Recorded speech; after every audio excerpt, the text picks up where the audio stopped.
Most people believe lifespan is written in DNA, but biology tells a quieter story. Inside your gut, trillions of microbes are shaping inflammation, immunity, and repair every single day. This doesn't happen suddenly. It happens slowly, over years, until one day, the body feels older than it should. I'm Dr. Bulsiewicz. Most people call me Dr. B. I'm a board-certified gastroenterologist, and my work is focused on helping people understand how the gut silently influences long-term health, energy, and resilience. On this channel, thousands of people are learning how small biological signals shape big outcomes. To understand how this process unfolds, we have to look at what's happening inside the gut, long before disease or aging ever shows up. There is a conversation happening inside you right now that you cannot hear. It is quiet, constant, and profound. Trillions of organisms are communicating with your cells, with your brain, with your immune system, negotiating the terms of your existence in ways you have never been taught to understand. They are deciding whether you will wake up with energy or drag yourself through the day. They are influencing whether you crave sugar or feel satisfied after a meal. They are determining whether your body will mount an inflammatory response that slowly damages your tissues or whether it will remain calm, resilient, protective. They are shaping your mood, your mental clarity, your capacity to handle stress, and your vulnerability to the diseases that will define the second half of your life. And most people live their entire existence without ever realizing that this conversation is happening, that their health is not determined solely by genetics or luck, but by an ecosystem they carry within them, an ecosystem that responds to every choice they make. This ecosystem is your gut microbiome, and it is not simply a collection of bacteria living passively in your digestive tract. It is a command center. It is an intelligence that has co-evolved with humanity for hundreds of thousands of years, learning to interpret the signals you send through food, through stress, through sleep, through the chemicals you ingest, and the emotions you carry. When this ecosystem thrives, you thrive. Your immune system functions with precision, distinguishing between threats and harmless substances without overreacting. Your metabolism runs efficiently, extracting energy from food without storing excess as fat or allowing blood sugar to spike and crash. Your brain receives the neurotransmitters it needs to maintain focus, calm, and motivation. Your gut lining remains intact, preventing toxins from leaking into your bloodstream and triggering the chronic inflammation that underpins nearly every major disease of modern civilization. But when this ecosystem is damaged, when the diversity collapses and the balance tips toward organisms that do not serve your health, everything begins to unravel.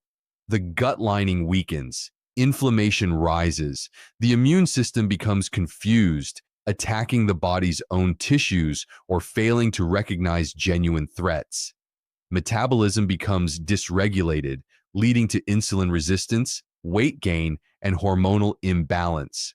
The brain receives distorted signals, contributing to anxiety, depression, brain fog, and the creeping sense that something is fundamentally wrong, even when medical tests come back normal. And the person experiencing this does not understand what is happening because they have been taught to view these symptoms as separate problems, each requiring a different specialist, a different medication, a different explanation, when in truth they are all branches of the same root, a microbiome that has been destabilized by the way we live.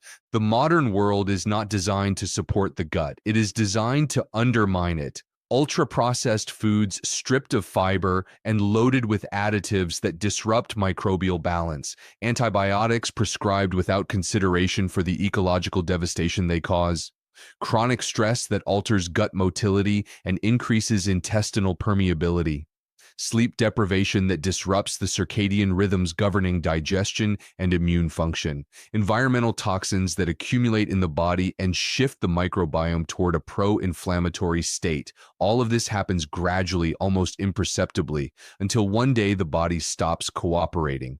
Digestion becomes unpredictable. Energy vanishes, weight accumulates despite discipline, skin erupts, joints ache, mood darkens, and the person feels betrayed by their own biology, convinced that their body is broken, when in reality, their body is responding logically to an environment it was never designed to endure. But here is the truth that most people never hear. The gut can heal. The microbiome can be restored. The inflammation can quiet. The energy can return. The mental clarity can sharpen. The cravings can shift. Not overnight, not through a single intervention, but through the patient, deliberate reconstruction of the internal ecosystem that governs health. And this reconstruction begins with understanding what the gut actually needs, not what the wellness industry claims it needs, not what trends promise, but what biology, evolution, and decades of research demonstrate to be true. The gut needs diversity, not just the presence of bacteria, but the presence of many different species, each fulfilling a unique role in the ecosystem, each contributing to the production of metabolites that regulate inflammation, support the gut lining, and communicate with distant organs, including the brain. Diversity is resilience. It is the difference between a gut that can withstand stress, medication, dietary lapses, and infection, and a gut that destabilizes at the slightest disruption. And diversity comes from fiber, not from supplements, not from probiotics alone, but from the consumption of a wide variety of plant foods, each carrying a unique profile of fibers and polyphenols that feed different microbial communities. Fiber is not roughage. It is not simply something that keeps digestion moving. It is information. It is the language your gut bacteria understand. When you consume fiber, you are not nourishing yourself directly. Human cells cannot digest fiber. It passes through the stomach and small intestine intact, arriving in the colon where resident bacteria fermented into short-chain fatty acids, particularly butyrate, acetate, and propionate. These molecules are not byproducts. They are the foundation of gut health. Butyrate is the primary fuel source for the cells lining your colon. It heals damage to the gut barrier, it reduces inflammation, it regulates immune responses, it influences gene expression in ways that protect against cancer, metabolic disease, and neurodegeneration. When butyrate production is adequate, the gut lining remains strong and selective, allowing nutrients to pass while keeping toxins out. When butyrate production collapses, the gut lining deteriorates, permeability increases, and inflammation spreads throughout the body, preparing the ground for chronic illness. Most people do not produce enough butyrate because they do not consume enough fiber. The average person in the developed world eats less than half the fiber their gut needs to function optimally. They eat the same narrow selection of foods day after day, creating a monoculture in the gut, a fragile ecosystem vulnerable to collapse. And when that ecosystem collapses, the symptoms do not announce themselves clearly. They arrive as fatigue, as bloating, as skin problems, as mood instability, as weight that will not shift, as inflammation that smolders silently for years before manifesting as disease. By the time the disease is diagnosed, the damage has been accumulating for decades, and the person is told they have bad genetics, bad luck, or an unavoidable consequence of aging, when in truth, they have been living with a depleted microbiome that was never given the tools to protect them. The tragedy is not that people lack access to the foods that would heal them. The tragedy is that they have been taught to ignore them, to fear them, to view them as optional additions to a diet centered on meat, dairy, and processed foods. Vegetables are treated as side dishes. Legumes are dismissed as carbs. Whole grains are avoided in favor of refined versions that have been stripped of the very fiber the gut requires. Fruits are limited because of sugar content, even though the fiber and polyphenols they contain far outweigh any concern about natural fructose. And the result is a population living in a state of microbial starvation, wondering why their bodies feel unreliable, why their energy is low, why their minds are clouded, why their inflammation is high, why their digestion is painful, why their moods are unstable, and why their risk of chronic disease climbs year after year despite medical advancements. But the body is not broken, It is starved of the biological inputs it evolved to receive. And when those inputs are reintroduced, when fiber is prioritized, when diversity is cultivated, when the gut bacteria are given the materials they need to produce butyrate and other protective metabolites, the body responds. Not instantly, not dramatically, but steadily, patiently, rebuilding the foundation of health one meal at a time. This is not a diet. It is not a temporary intervention. It is a realignment with biology. It is the recognition that food is not just fuel or pleasure, but information that rewrites the internal code governing immunity, metabolism, mood, and longevity. Fermented foods are part of this equation. Sauerkraut, kimchi, yogurt, kefir, miso, tempeh, traditional pickles, kombucha. These are not trendy superfoods. They are ancient technologies that humans have used for thousands of years to preserve food and introduce beneficial microbes into the diet. And they work. They temporarily colonize the gut, communicate with resident species, stimulate mucus production, train the immune system, and produce metabolites that reduce inflammation and support mental health. They do not replace the need for fiber, but they complement it, adding another layer of microbial complexity that strengthens the ecosystem. The key is consistency. A single serving of fermented food will not change anything, but regular inclusion, a few spoonfuls of sauerkraut with meals, a cup of yogurt or kefir daily, a miso-based soup several times a week, creates a pattern that the microbiome recognizes and responds to. Polyphenols are the third pillar. These are the plant compounds that give vegetables, fruits, nuts, seeds, herbs, and spices their color and flavor. They are not absorbed efficiently in the small intestine. Most of them reach the colon where gut bacteria metabolize them into bioactive molecules that reduce oxidative stress, calm inflammation, protect the gut lining, and support cardiovascular and brain health. Polyphenols are selective. They favor the growth of beneficial bacteria while inhibiting pathogenic ones. They create an environment where the organisms that produce butyrate and other protective metabolites thrive. And they do this quietly, incrementally, through the daily consumption of blueberries, leafy greens, walnuts, green tea, dark chocolate, olive oil, turmeric, ginger, and the countless other plant foods that traditional diets have always included, but modern eating has systematically eliminated. The gut does not need exotic ingredients or expensive supplements. It needs abundance. It needs variety. It needs the consistent inclusion of fiber-rich whole foods, fermented foods, and polyphenol-rich plants. And it needs the elimination, or at least the significant reduction, of the inputs that damage it. Ultra-processed foods engineered to bypass the microbiome, designed for rapid absorption, stripped of fiber, loaded with emulsifiers that weaken the gut lining, artificial sweeteners that alter microbial composition, preservatives that suppress beneficial bacteria, and refined sugars that feed opportunistic organisms. Every time these foods are consumed, the balance tips. The organisms that weaken you grow stronger. The ones that protect you grow weaker, and over time, the ecosystem shifts toward a state that prioritizes short-term survival over long-term health. This is why discipline in eating is not restriction. It is self-respect. It is the recognition that every meal is a choice between strengthening the foundation or eroding it, between feeding the organisms that protect you or the ones that harm you, and those choices accumulate. They compound. One meal does not determine health, but patterns do. Daily habits do. The consistent practice of choosing whole foods over processed ones, of prioritizing plant diversity over dietary monotony, of including fermented foods rather than avoiding them, of cooking at home rather than relying on convenience, of eating mindfully rather than reactively. These are not sacrifices. They are investments.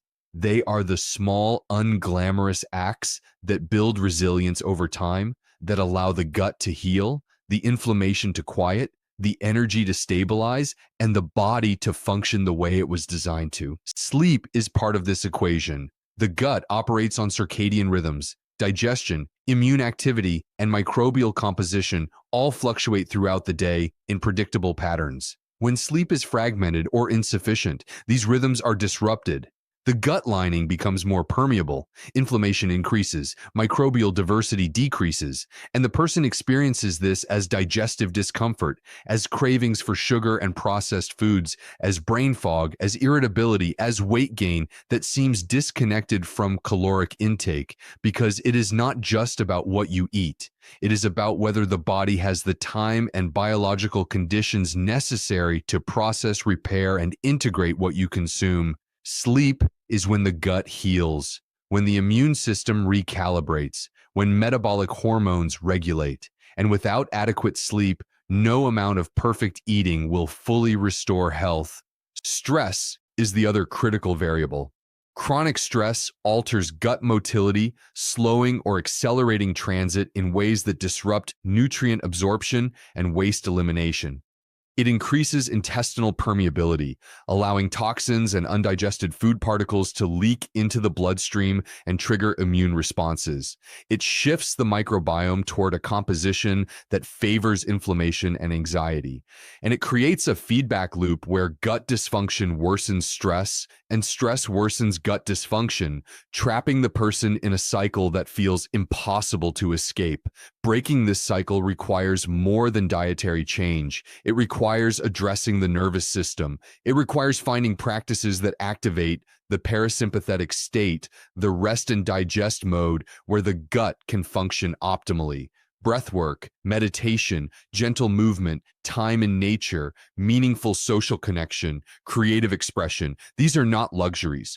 They are biological necessities that allow the gut-brain axis to recalibrate. The gut-brain axis is not metaphorical. It is a physical communication network connecting the gut to the brain through the vagus nerve, through hormones, and through microbial metabolites that cross the blood-brain barrier and influence neurotransmitter production. 90% of the body's serotonin, the neurotransmitter associated with mood stability and well-being, is produced in the gut. When the microbiome is healthy, serotonin production is adequate. When the microbiome is depleted, serotonin levels drop, contributing to depression and anxiety, even in the absence of psychological stressors. This is why mental health cannot be fully addressed without addressing gut health. This is why antidepressants often fail to provide lasting relief. They are treating the symptom without addressing the root. And the root is an ecosystem that has been destabilized by diet, stress, sleep deprivation, antibiotics, and the cumulative burden of modern life. The people who understand this do not wait for disease to arrive before they act. They do not wait for diagnosis to justify change. They recognize that the absence of disease is not the same as the presence of health, that vitality is built through daily choices, that the body is constantly responding to inputs and adapting accordingly.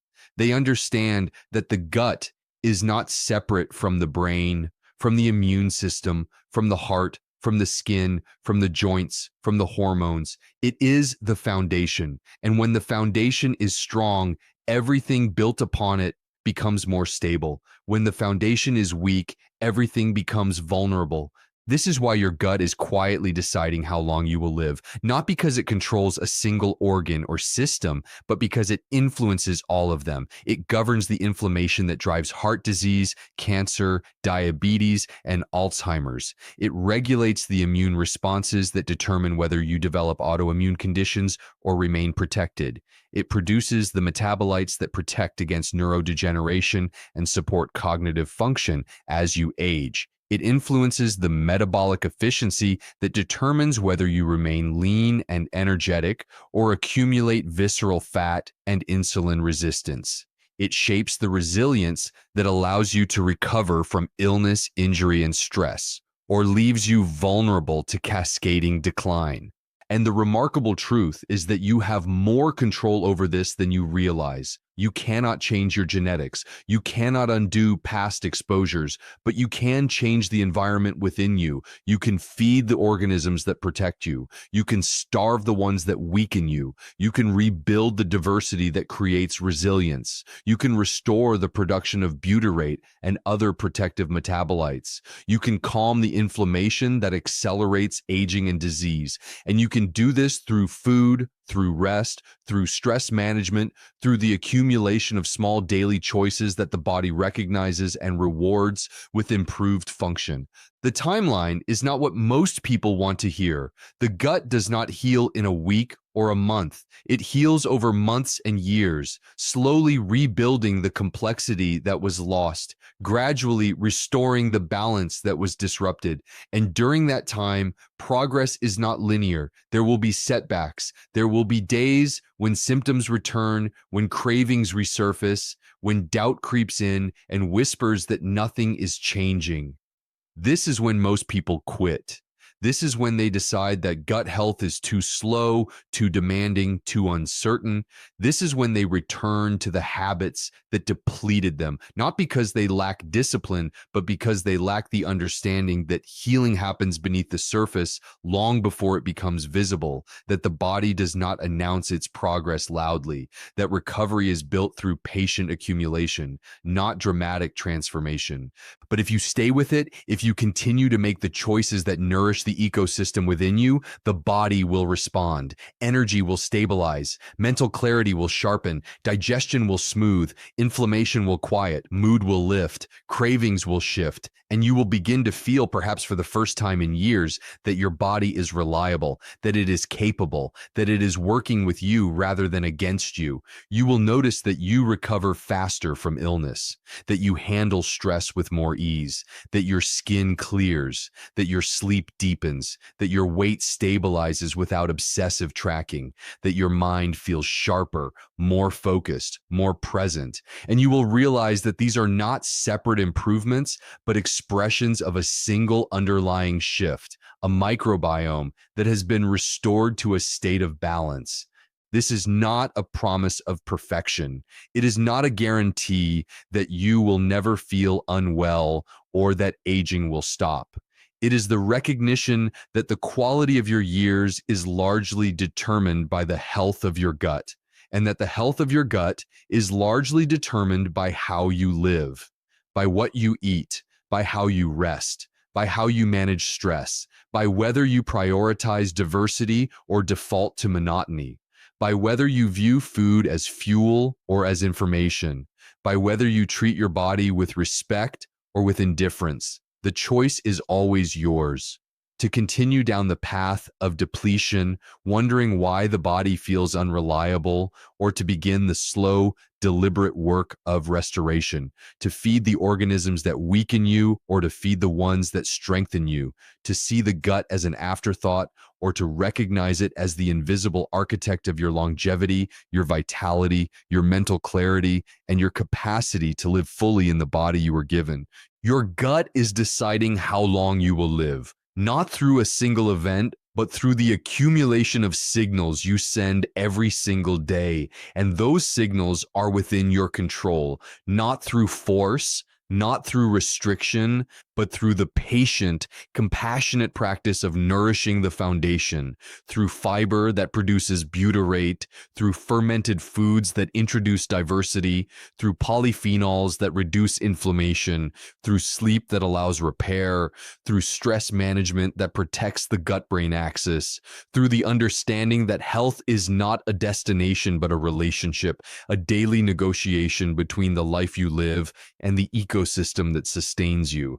That relationship can heal, the diversity can rebuild, the inflammation can quiet, the energy can return, the clarity can sharpen, the resilience can strengthen, but it will not happen by accident. It will happen because you chose every day to honor the intelligence within you, because you understood that the gut is not separate from who you are, but central to it, Because you recognize that small choices, repeated consistently, create profound outcomes. Because you trusted that biology responds to care. That is the work. That is the truth. And it begins now with the next meal, the next rest, the next moment of intention. The microbiome is listening. The body is ready. And the possibility of healing is always, always within reach.